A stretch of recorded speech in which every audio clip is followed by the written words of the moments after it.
Bonsoir, bonsoir à tous. Alors, j'ai volontairement pris cette photo avec un sourire parce que je crois que dans les temps que nous vivons, il est important de pouvoir garder le sourire.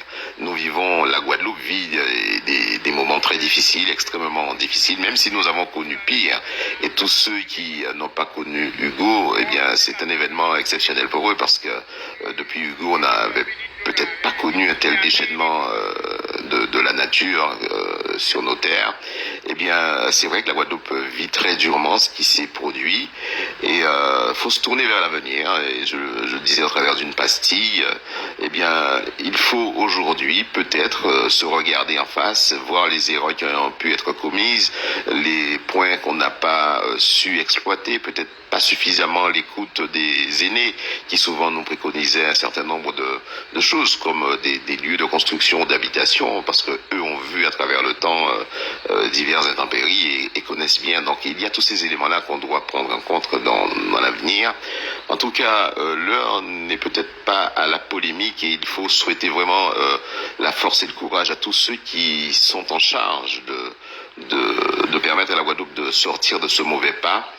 Mais tenir compte du fait aussi qu'à l'avenir, nous devons nous organiser différemment. Aujourd'hui, encore une fois, je suis contre cette espèce de main tendue permanente à la France. Peut-être que si nous avons su nous organiser en local différemment, nous n'aurions pas eu à pleurnicher et attendre le passage d'un Carinco ou ne sais-je que d'autres. Je le dis, courage à tous ceux qui sont aux affaires, c'est vrai, mais aussi ne profitez pas pour faire de la politique avec cela parce que ça se sent un petit peu dans certaines interventions télé et des déplacements sur le terrain. Il faut y aller, il faut faire ce qu'il y a à faire, mais que chacun quand même se garde d'utiliser ces événements comme une espèce de tremplin politique ou une fenêtre qui leur permet d'exister, surtout après les 2 ans où c'est vrai la classe politique a été extrêmement vilipendée. Il ne faut pas utiliser cette occasion pour essayer de se refaire un blason doré.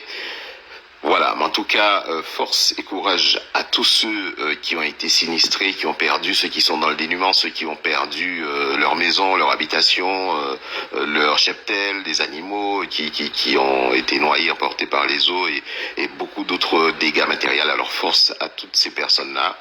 Et encore une fois, que ceux qui sont aux responsabilités fassent le mieux possible de là où ils sont pour le faire et souhaiter qu'à l'avenir, nous puissions nous organiser. Je voulais faire cette intervention, c'est la première intervention audio ou vidéo, je n'en ai pas fait depuis un certain nombre de temps, pour remercier toutes les personnes que j'ai croisées durant ces vacances, durant un peu partout là où j'ai pu me déplacer, des gens qui me reconnaissaient par rapport à mon implication sur les réseaux, dans la politique, eh bien, pour me remercier, me porter un encouragement. Je dis merci, ça va droit au cœur, mais il faut savoir que c'est ensemble que nous allons pouvoir faire avancer les choses.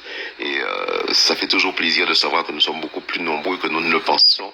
Et j'ai encore en mémoire cet échange avec cet Algérien qui m'a arrêté à l'aéroport et qui se disait panafricaniste et qui m'a parlé de Huawei Boumedienne.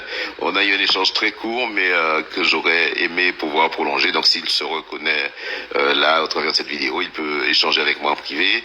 Et toutes les autres personnes qui m'arrêtent dans les supermarchés, sous les parkings, un peu par-ci, par-là, on me reconnaît assez facilement avec cette tête blanche.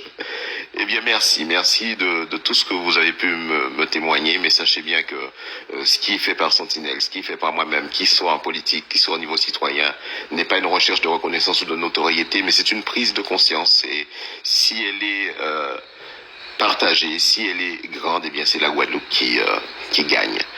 Si nous tous nous faisons ce travail de prise de conscience sur nous-mêmes, de ce que nous devons faire pour que ce pays, ce peuple aille mieux, eh bien, ça sera ça la victoire que nous recherchons, je l'espère tous. En tout cas, c'est ma première intervention depuis un certain nombre, j'en ferai très bientôt.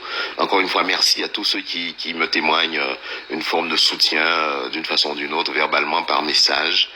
Je tenais à le faire parce que j'ai pas pu répondre à tout le monde. Souvent, on se croisait parce qu'on était chacun sur nos activités. Un petit sourire, un petit appel sur la route, dans un parking. Ça fait plaisir et merci encore et encore une fois. Force et courage à toutes les personnes qui ont été sinistrées, qui ont été touchées matériellement ou même physiquement avec cet événement-là. Fiona qui, heureusement, n'a pas fait plus de dégâts que cela et attachons-nous les ceintures.